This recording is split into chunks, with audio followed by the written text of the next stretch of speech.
Papaya na. Papaya seedlings.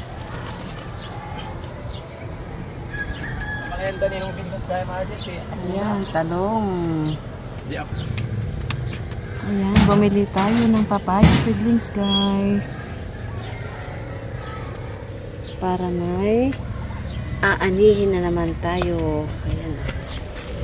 Papaya. Ito po ay maliliit. Ay mababa lang sila. At malalaki ang bunga.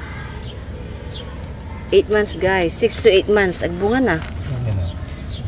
6 to 8 months, guys. Mamumunga na ito, guys. Abangan nyo ang susunod na kabanata nito, guys. Ayan, guys. O, napabili ako, guys, ng 30 pieces na papaya, guys. At ito ay tig for 40 pesos. Ayan, guys. Abangan nyo ang sunod na kabanata. Wala lang itong kinjak. May patan naman daw. Sige, may 40 ko naman.